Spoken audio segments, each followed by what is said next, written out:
So I want to come secondly now. We've been dealing with the length of the days of Genesis 1. Well, I want to deal now with the nature of the days, the nature of the creation of each day. First day, God creates light. Second day, the firmament and the division of the waters. Third day, dry land and vegetation.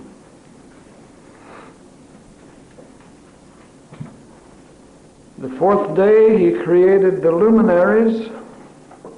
Luminaries, L-U-M-I-N-A-R-I-E-S. The great lights, sun, moon, stars. Luminaries. Fifth day, he created birds and fishes. Sixth day, animals and man. Seventh day is a day of rest, of course. Well, let's look at these 7 days. In the beginning, God created the heaven and the earth. The earth was without form and void, and darkness was upon the face of the deep. The Spirit of God moved upon the face of the waters. And God said, "Let there be light." And there was light. And God saw the light, that it was good, and God divided the light from the darkness. And God called the light day, and the darkness he called night. And the evening and the morning were the first day. Now that phrase will be used at the close of each creative day. We've already discussed that we believe these are literal 24-hour days, of course. There was no day and night until he says that he called them. God gave the names to the day and night. Raises a bit of a question because it's not down till verse 14 that we have the sun as well as the moon and the stars created. And God said, "Let there be lights in the firmament of the heaven to divide the day from the night." He's already made a day and night, and yet there's no sun. Strange, isn't it? "And let them be for signs, seasons, days, and years." Verse 16, God made two great lights, the greater light to rule the day, the lesser light to rule the night. Of course, you can figure that out, what they are, sun and moon. He made stars also. So where do we get the light? No sun. Any suggestions? Or you said I came to learn? Well, of course, we won't go into all of the negative theories of the negative critics of the Bible, but they say this proves, that you've got mixed up accounts and about 26 authors on chapter 1, and some put in his little contribution, and somebody put theirs in. They're not even in logical order. Well, I'd say if God said anything at all, inspired anything to be written down, he could get it in order. So either throw it all out or believe that it's in the order it should be and that there's some reasonable explanation. Sometimes God just doesn't tell us. And so faith just says, I don't have to know. I just take it for what it says. But in all probability, and since no one was there, since he doesn't choose to tell us more than he's told us here, and by the way, he tells us a lot. In all probability, this is cosmic light that comes out of this unformed mass of creation in verse 2. And the earth was without form and void, and darkness was upon the face of the deep, and the Spirit of God moved upon the face of the waters. God said, "Let there be light," and there was light. Now there can't be light without a light source. And so in all probability this is cosmic light, because the sun and the moon and the stars are not yet created, but he would create the formless mass out of which he would create the universe, you see. This is what verse 2 says. Everything was formless, and so he called into being what would be stars and moons and suns and so forth. And so there would be the light from, as he's creating, you see, there would be cosmic light from all of these yet unformed gaseous huge masses that become the stars of our universe at least. Of course, we don't even have to think about what he did in the rest of the universe, but this is not saying the earth broke off of our sun and all of that. We're not getting into those theories, but that what we have here is no doubt light, because he's only speaking about light with respect to the earth. He's not saying there isn't any light anywhere necessarily, because these great masses, like the sun, you can put 1,000 earths in the sun. It's just a big ball of fire. It's gas. It's not solid. Take Jupiter. It's just gas. It isn't solid. See, we have one of the few solid planets of the 9 that you could even walk on, let alone live on. But the only one you could live on, but I mean the rest of them are just big balls of gas. And Jupiter, if you study astronomy, you find out it's a huge thing. The earth would just be a little pinpoint on it. And so out of this great mass of material, cosmic material, the light would come. Then it says he made the stars as well as sun and moon, and so of course the stars are not yet formed. But he's talking about light in verses 3 to 5 with respect to the earth.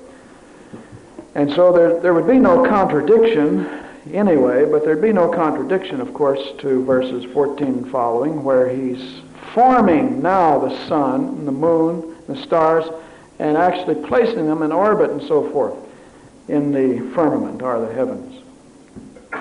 So since he says there is light, let there be light, then there was light. It has come from somewhere. So the obvious explanation is one I gave you. And it would just be a separating as he begins to turn the earth. You see, God isn't up there saying, hey, I think I'll call this day and call it night. He's not. He's off in space away from the earth. Day and night only have reference to us here on the earth. As we turn away from the sun, it's night. As we turn back in, it's day. What I'm saying is that light could be present without a sun at all. And as we'll see a little later, the whole earth was enveloped in a heavy vapor, water vapor. You had waters above the earth as well as on the earth. Then what you were probably getting is a diffuse kind of light on the earth before the creation of specific sun and moon and stars with respect to our earth to give light by day and night and so forth. Do you have a question? In other words, it would be like when he said he created the light, it was just unorganized light.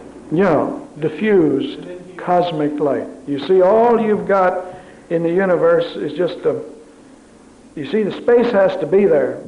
God later on creates the space too, but we'll explain what that means. But all you've got is just unformed mass, just like you've got in when he made the earth. It was still unformed, formless, the Hebrew says, and it was formlessness and emptiness. All you've got is a watery mass. When he makes out of this, he makes a watery mass called earth. It isn't even formed yet. It could be any shape you want to make it. He doesn't tell us what it is. It certainly isn't earth. The Hebrew says the earth was without form. No mountains and seas and all of that. He's going to create those later. He creates dry land, seas, and so forth on later days. But see, before he even forms an earth, or what we see as a sun and a moon going around the earth and all the billions of stars in our galaxy, this is all one big mass that he creates.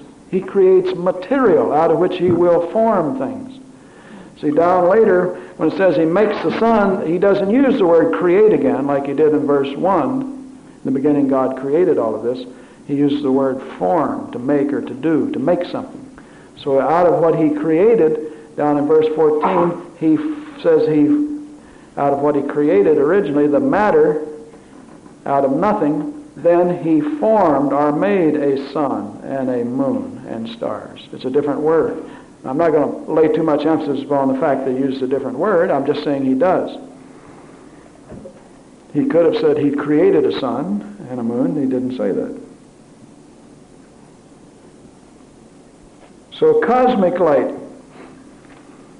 Then on the second day, well, let me finish what I was saying about cosmic light. You see, when he finally makes an earth, That was sun. Here's the earth. When he finally forms an earth, or when he finally makes an earth, it's yet unformed. See, here's all of this mass of material, billions of stars in our galaxy that can give light. As he makes an earth, then he puts it in orbit, and it starts turning, you see. And so he can call, if, say, most of the light is coming from a source, as it turns, then God says, now when it's into light, that's day, and when it goes into darkness, it's night. You've got great, vast areas in the universe that are just black. You see, it's called black spaces, and they're so vast you couldn't measure them. So we don't know how all of this happened, but however he was getting light diffused on half of the earth at a time, he's calling that day, and the other half, when it's in darkness, he's calling night. And then when he creates a sun, then this is going to take over the function of this light and darkness aspect.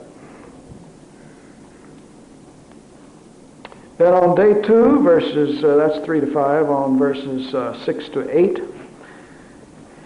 he created the firmament and the division of the waters. God said, let there be a firmament in the midst of the waters, and let it divide the waters from the waters. Rather strange expression. How can the sky divide waters from the waters? Firmament here is a poor translation, as we'll show you, but it means sky.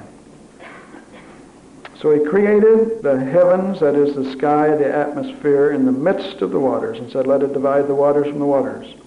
And God made the firmament and divided the waters which were under the heavens from the waters which were above the heavens, and it was so, or the firmament. And God called the firmament heaven, and the evening and the morning were the second day. That phrase reoccurs after each day. Firmament is a poor translation. It literally should have been translated expanse. Because firmament, I wrote an article for an encyclopedia that it's only been almost 12 years in printing. And here's what I said in my article. It's the Wycliffe Bible Encyclopedia. They've only been 12 years in trying to get it published. Firmament. It's from the Hebrew word, since you're taking Hebrew, we can give you things like this. Rakia. Now, rakia means expanse.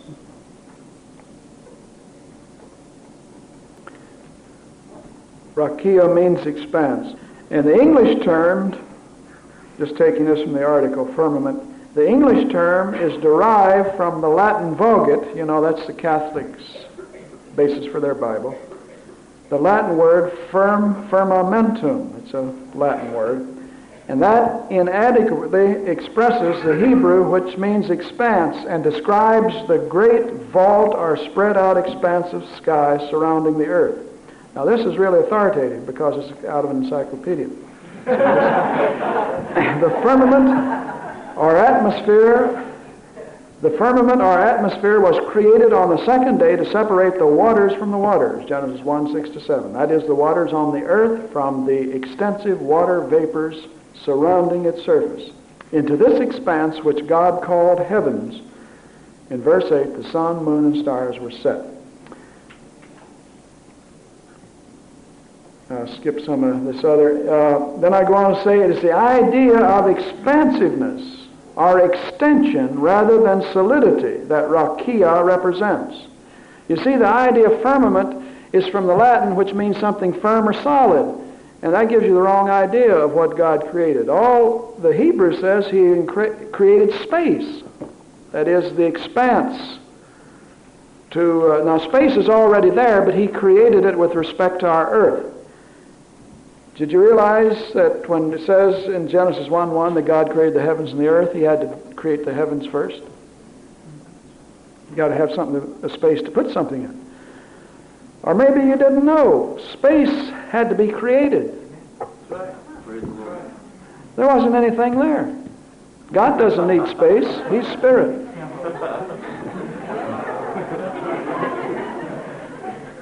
What you call this vast universe is not infinite. It has an end somewhere. It has to. It's creative. Like time is created, space is creative. You see, you can't put two pulpits here in this space. Space is quite limited. And it ends somewhere. You keep going, you hit a wall. You keep going in the universe. There are all sorts of theories. You see, it looks round when you look out. But it isn't. Or if it is, how could you prove it? And there's a theory that if you start, it's like walking around the earth. Now, forget space for a moment. Now, space ends somewhere. You have to admit that. Only God is infinite. Any way you look, you see space. And you go out billions of light years, it's still space. And it's so vast we can't even put the zeros on here. But it has to end somewhere because it's created. You see, space, nothing can be co-eternal with God. Right. He doesn't need a room or a chair. You see, he's spirit.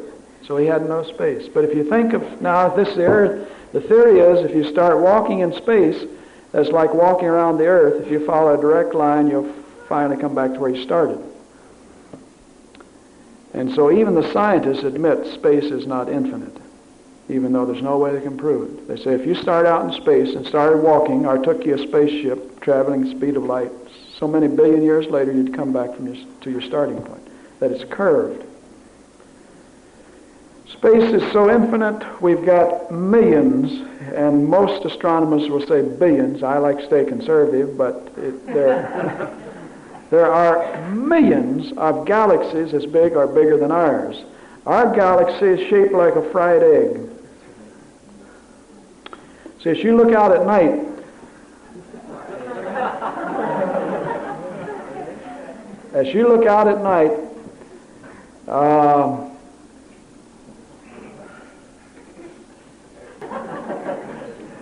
you see stars, but all you're seeing is your Earth's down here in one little corner of it, and you're looking out and seeing about 5,000 stars in your little space right in here.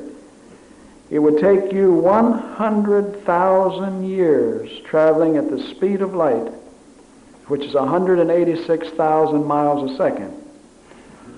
Fastest spaceship, goes like 20,000 miles a second. That's slow motion.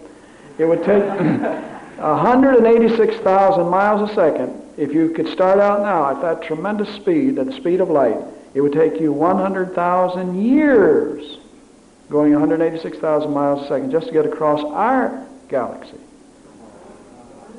And there are millions of galaxies out there. Every one of them appears to be traveling at tremendous rates of speed away from one another. Right. That's how big space is.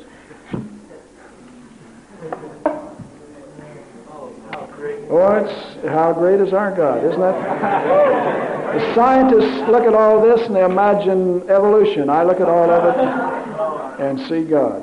That's what David, he said, when I behold the heavens at night, the moon and the stars above. God gave me a song on that, by the way.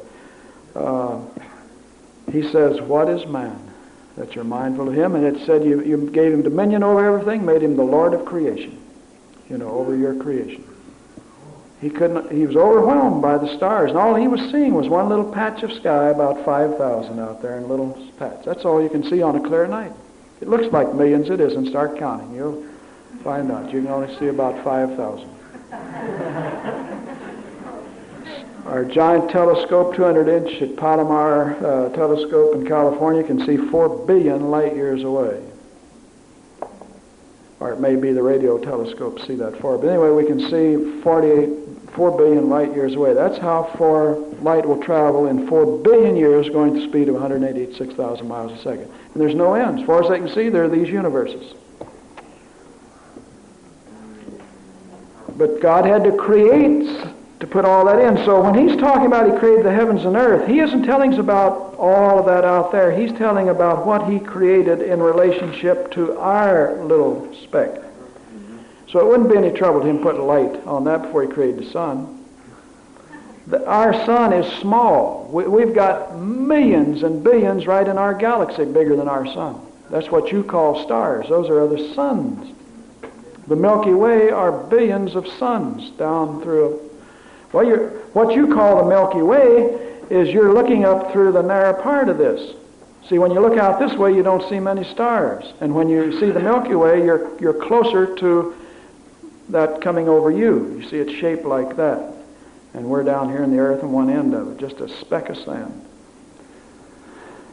Well, firmament, you see, doesn't give the term you want. Firmament means something firm, but the idea in Hebrew is expanse, something stretched out, like the scriptures say God stretched out the heavens as a curtain. It's the idea of emptiness and space on the second day. This brings up, secondly, the question of what he did with this space, or what he created it for. Later on, we'll see he set sun, moon, and stars into it. Now, when it says he set them in, says he made them, rather, means he formed them. And he did all that in a day. Each of these things in a day. But first of all, the purpose of the firmament, which is a bad word, now let's start talking about it as an expanse, our heavens, because that's what it is. Into this expanse, or he created this expanse for the purpose of dividing the waters from the waters. And what we have here is a picture like this on the second day. You've got your earth, and it's a watery mass. See, there are no mountains or seas or anything. It is just like peanut butter. You know, the good, not thick peanut butter, good juicy peanut butter. It's just a mucky, watery mass. You don't have mountains or anything. And then surrounding all of that, how far out? Now, I'm thinking there's no way to get around the fact that it's many, many miles in space. There's no atmosphere or anything yet. We've got water. He says waters on the earth have to be divided from the waters in the heavens. Now, these are not as dense as these, or they'd all be down here. But you can get, you see, when you have cloudbursts, you can get just over one little section of a state, you can get tons of water. See, right up there in cloud form. And so when skeptical science looks at all of this and talks about waters, why, they're not even using their own scientific knowledge.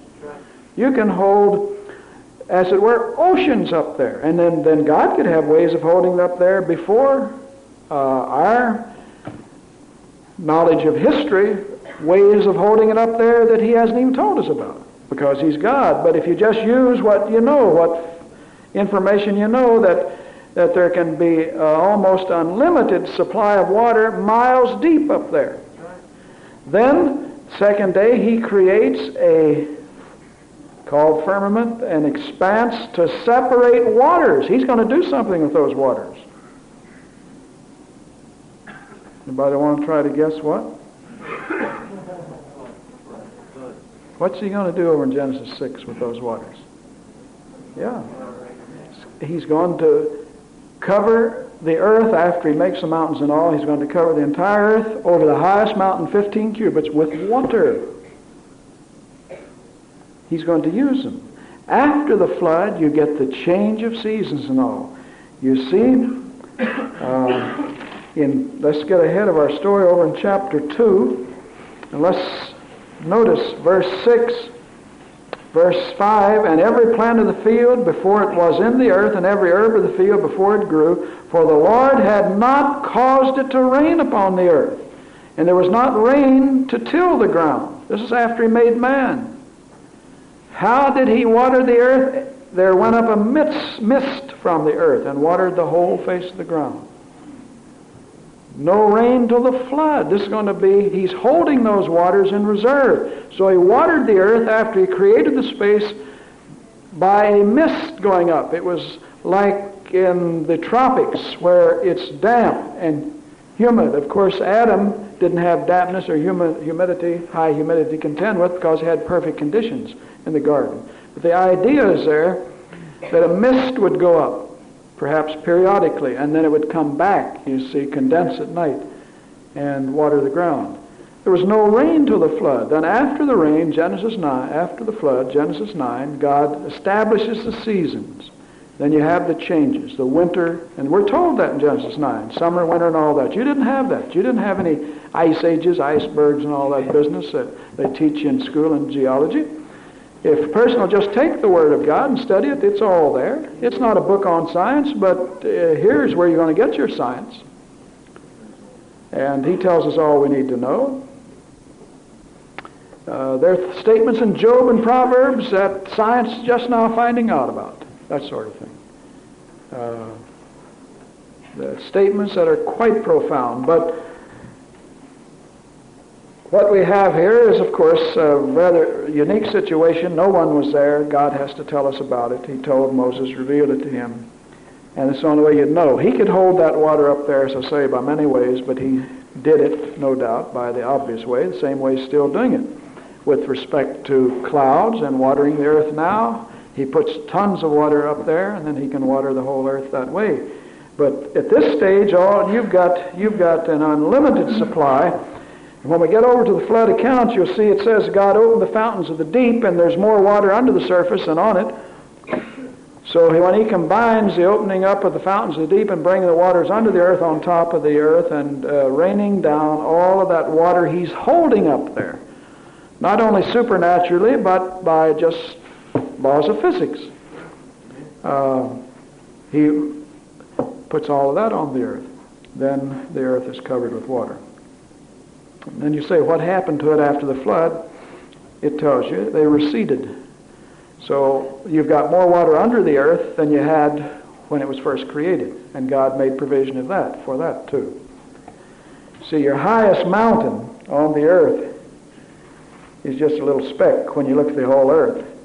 And there's so much water under there and space for any waters here to go back into it that God made provision for all of it when he created it.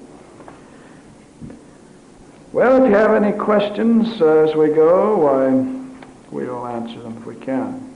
But the water vapors no doubt stayed there till the flood. You said that the galaxies that we know, the worlds that we know, are moving apart from each other at a tremendous rate of speed. Yeah. No. Do you have any ideas along those lines? Why and how? I know God's... Well, if they're moving apart, you think that at well, tremendous rates of speed that they'll ever hit the end of this created... Well, then you have to come back. We can only theorize what God doesn't show us. And so space, for all practical purposes, is infinite. But when we talk as theologians and Christians, we know it isn't infinite. You know what infinite means? No end. God is infinite. Nothing else could be infinite, or something else would be equal with God, even if it's just space. And so God made everything. So if we do have the theory of the round universe, that space is as it looks, round, even though you're not seeing anything but your little bit of atmosphere, then as they're moving away, they're moving away from one another at tremendous rates of speed, you see, and millions of them going in all directions, but eventually they're all traveling in circles around this vast orbit. But it would take them, the universe is so big, it would take them billions of years to even start coming back to where they were, you see. So space is limitless for all practical purposes, but it is not limitless theologically. Well, if everything is spreading away going away from each other at high rates of speed, would that indicate then a common starting point, a common creation? No, they're not all going from a center. They're just moving away from one another. They're not all traveling one point away from one another. But the idea you raise is part of the speculation. One theory is we had a giant explosion, and that's how it all got started, and that's why they're moving so fast. Let me add something before I try to answer another question on this. That even the idea that they're moving away from one another at tremendous rates of speed, there's no way to prove that. Because you use the spectroscope, and when any star, it measures light, and when any star is moving away from you, I don't know what happened to my colored pencils I picked there. Are they here? I wanted that for the water and the seas and all of that, and I already passed that up. Okay, you've got all the colors of the rainbow. Now, when you look through a spectroscope at the stars, Anything that's moving away from you goes to the red end of the spectroscope. Anything that's coming towards you goes toward the violet end. So all of the galaxies are always moving toward the red end of the spectroscope, which is probably true. They are moving away from one another. But there's the other side of it. There's no way you can really prove that.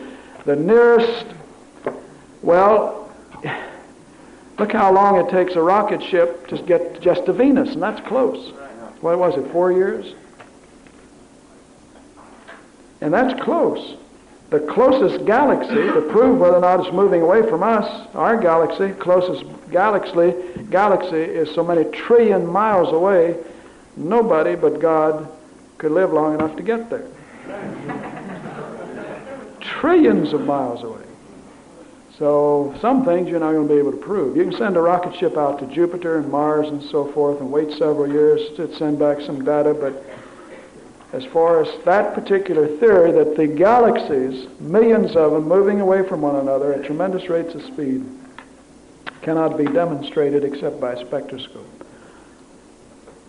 Would it be, could you say that there was an edge, like on space, if you conceive of it that way? And if there is an outside to it, there's something, I mean, there's things What's on the other as side? far as you can go? Yeah. Or in other words, is space created so that it would never have a... What's on the other side of space? See, that's the question. You see, there's no way, there are some things that are beyond our logic. Right. You can't have a flat space or a flat earth where you'll eventually fall off, or if you go far enough, you'll break in behind God's curtain and be in the spiritual dimension. Space cannot be expressed in our dimension, really. It's another dimension that we have to get into by revelation. Once we get on the other side, we can understand it.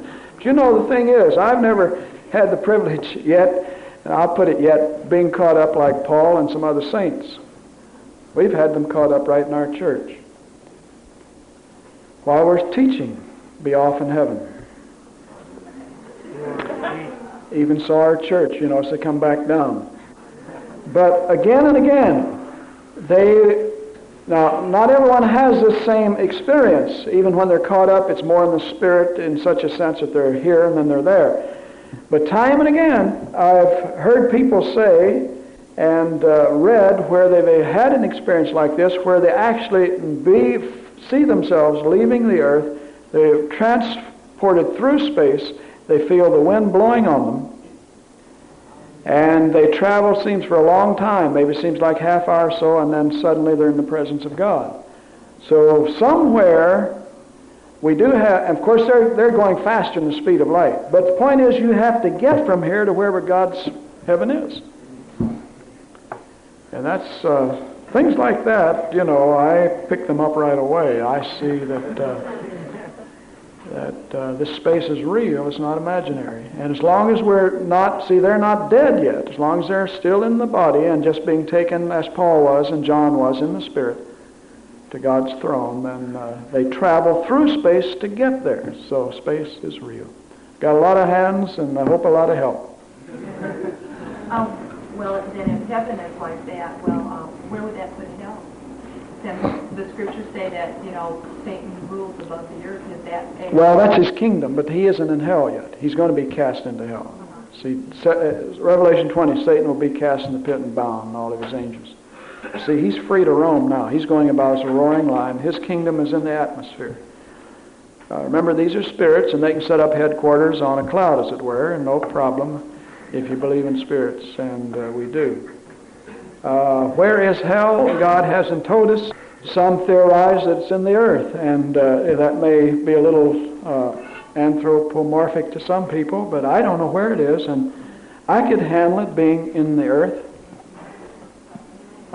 Somehow a realm down there where I just don't know. I don't think anybody does.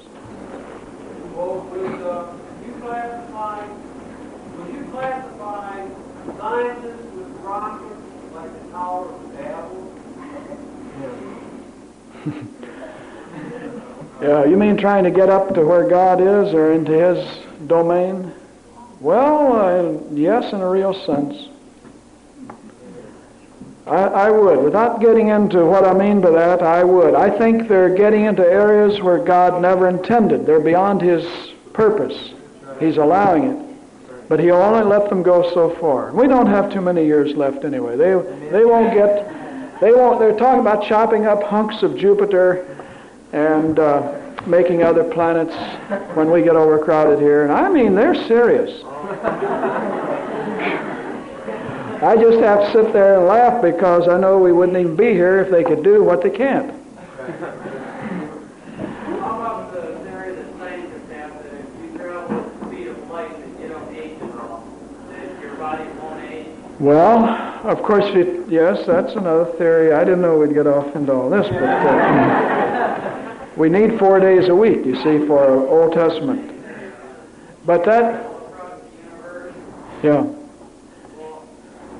Wherever got that, then why would, if you could travel at the speed of light without aging, then why wouldn't you be able to travel far enough to find out where God is that?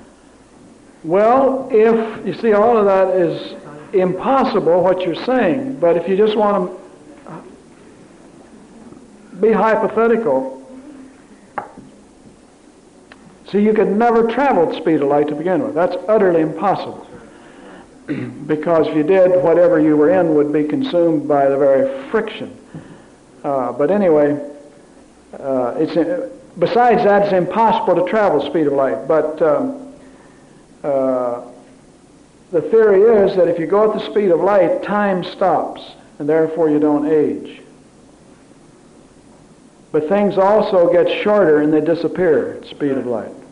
A rocket ship that's 100 foot long, you get all sorts of problems involved in traveling speed of light. So anything that's a material, light is not a material, you see. It has substance, but it doesn't have, it has atoms, or there wouldn't be anything there. You couldn't call, hey, aren't you in physics back here? Teaching. Why aren't you explaining all this?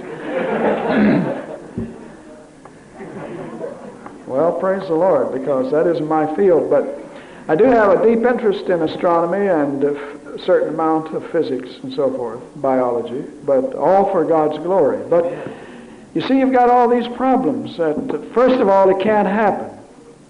You couldn't travel the speed of light and so on. So you're just theorizing, and so they like to theorize, and there's a sense in which it's true that aging would stop because time would stop when you move at the speed of light, and at least it would slow down to the point where in 1,000 years you'd age like 10 years or something. But you can't prove those things because they can't happen. In verse 1 where it says God created the heavens, and then verse 6 He said let there be a firmament, is that the same thing? He created, back here in our diagram, He created everything that would be heavens and earth. It was just a formless, empty mass. Space and whatever would make solid objects and so forth were there in verse 1. So He made everything in verse 1, out of which He'd make a sun, for example, and an earth. So that is the creation. In verse 6, He's just forming an expanse. Just making an expanse, separating the waters from the waters is all it is. No, He isn't creating. He only creates verse 1. The rest of the time it's make. He only creates once. That's verse 1. He created everything. The whole universe is there in verse 1. All of these millions of galaxies and everything. You see, God doesn't need millions of years because, you see the argument, well, look, light traveling at the speed of 186,000 miles a second and a galaxy, say, trillions and trillions of miles away, it would take millions of years for light to travel. You follow what we're saying? If you've got the nearest galaxy is off here in space and here's ours, and if it takes millions of light years to get there, if you could travel at the speed of light 186,000 miles a second, then the theory is it takes millions of years for that light to have gotten to the earth. When you see that star now, it's been traveling for millions of years. Now that's a fallacious conclusion from a fact that it does take millions of years for light to travel that far. But when God created, He created the visible light on the earth, everything visible, when He'd make it here. See, He created everything complete. He said, let there be light, so there's light. And He created the stars also, and so the stars we see you could have seen if you were Adam, had been there. You follow what I'm saying? It didn't take millions of years to evolve. He made everything whole and complete. He says He does, over and over here, that He made it whole and complete. And so that would include the light on the earth from a distant star that you can see. And so you don't have to buy any of these theories that the earth is millions of years old. Some people who rule out evolution for man will try to harmonize so-called science and geology with the earth and say, well, what's wrong with it being 4 billion years old? I don't believe in the evolution of man, but look, it takes millions of years for light from stars to get to the earth. So it proves that the universe was millions of years in forming. But you see, that conclusion is not necessary. You're superimposing that conclusion. God can make everything. In other words, He made a complete tree. He didn't have to evolve it. He just said, be, and it was. Then He placed the life of it in itself. From that moment on, it propagated itself. It says, let it reproduce after its kind. He made everything whole. So He made light whole, is what I'm saying. I said we're going to get through chapter 1. I didn't know we'd get off into rocket ships, but it's all interesting, and this is what you would do if you studied the Bible verse by verse, but we're just trying to introduce you to the Pentateuch. I confess that we spend more time than we will on the rest of the Old Testament. I've said that already. We'll get through Genesis 1, and then we'll move a little faster. We'll have at least get to the third day, 9 to 13. And God said, let the waters under the heaven be gathered together in one place, and let the dry land appear. And it was so. So you see, you have no division of waters to this point. It's all seas, just a mass of earth and seas. But He's gathering together now the waters. And then for the first time, dry land appears. So you got the picture in your mind of verse 2 of Genesis. It's not the way you see the earth now, even if there had been no flood. It isn't what you see now. It was just a formless, shapeless, empty mass. God called the dry land earth. And the gathering together of the waters called He seas. We could say oceans too. And God saw that it was good. And God said, let the earth bring forth grass, the herb yielding seed, and the fruit tree yielding fruit after its kind, whose seed is in itself upon the earth. And it was so.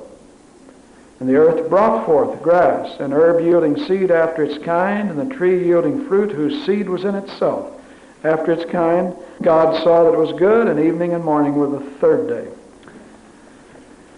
So there is the creation of the whole object, or plant in this case, and then God placing the life within itself. So you have land and plant life, 9 to 13, on the third day. The waters, as they're being gathered together into oceans and seas, for the first time, continents appear. Now, what He's making here is not what you're seeing today. There was no Atlantic Ocean, Pacific Ocean, Mediterranean Sea, Mississippi River, Ohio River, Red River, because the flood changed it all. You don't know what was where. Now, there could have been some of those things, like an Atlantic Ocean, but there's absolutely no way to prove that. So He's making seas and oceans and rivers and all of that now. Now, in 6 to 8, verses 6 to 8, you see there's no formation of these things. This comes here. If you turn over to Psalm 104, you'll see how God did this. Psalm 104. This is why you need to know all of Scripture, because there's some passages on creation in the Psalms that are just absolutely profound. Psalm 104 happens to be one of them.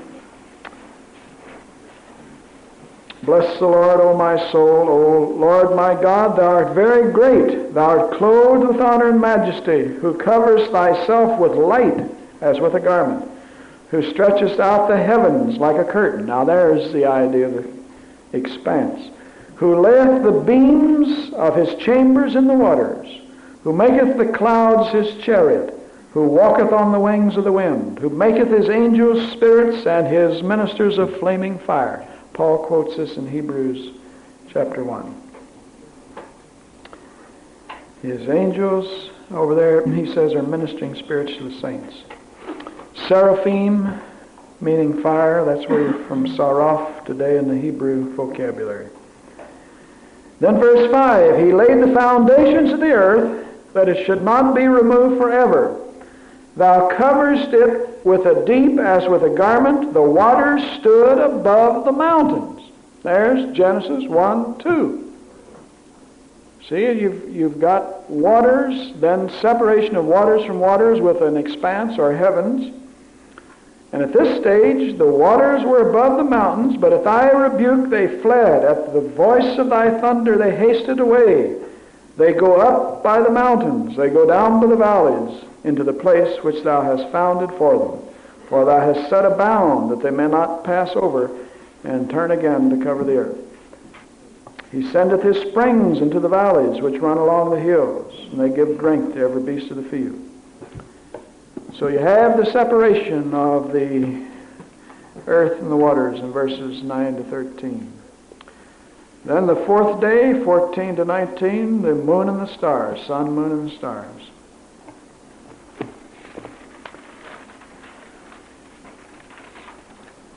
Verses 14 to 19 of Genesis 1. And God said, let there be lights in the expanse of the heaven to divide the day from the night, and let them be for signs, for seasons, for days, for years. That's what they're for, sun and moon. Signs, seasons, days, years. See, time is created. There was no time. You couldn't have time without a sun. Time is created for us. God doesn't need it. He is eternal, had no beginning or end. And when he says signs, he doesn't mean the zodiac.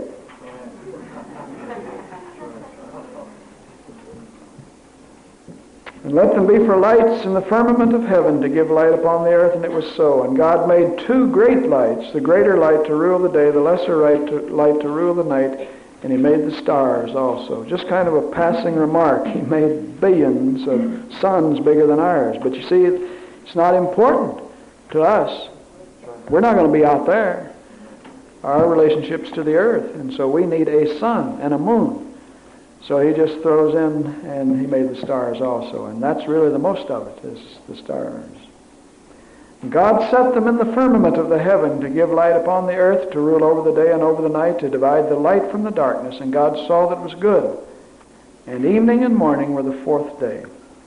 You notice every time he creates a close of a day, saw it, looked at what he did, and said it was good. God, everything he made was good. Amen. He couldn't make it otherwise. Disease, thorns, thistles, tornadoes, floods. This isn't God. He doesn't make those things. The heavenly bodies were designed to illuminate the earth, we're told here, to mark the divisions of the seasons, time. And if these are 24-hour days, and we believe they are, then you've got vegetation created on the third day. It could have been, you see, vegetation has to have light to grow. And if these are 24-hour days, you see, you've only got a day between when he created a plant and the next day. And anything can live overnight, without a sun.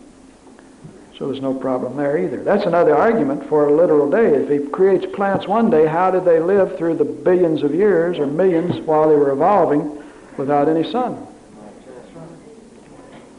Another argument for a literal 24-hour day in Genesis.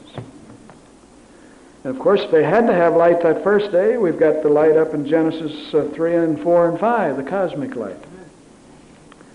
I guess you know that plants have to have light. That's where they manufacture their food, from the light and the elements in the atmosphere. Well, we've already pointed out that the cosmic light is a yet unformed sun, moon, stars. And here in verse 16, the word is not create. God made two great lights, the sun and the moon. So for those who want the Hebrew, this is asa, which means to make. It's a verb. The word up in Genesis 1 is bara, to create. And the word here in 16 is asa, to make, or do, to make a thing, or to do something. I don't see how I can get through the rest of the chapter today and do it justice, so unless you have a question, I think I'll stop with the luminaries. All right? Above the earth, was he going to be at the clouds or in the river?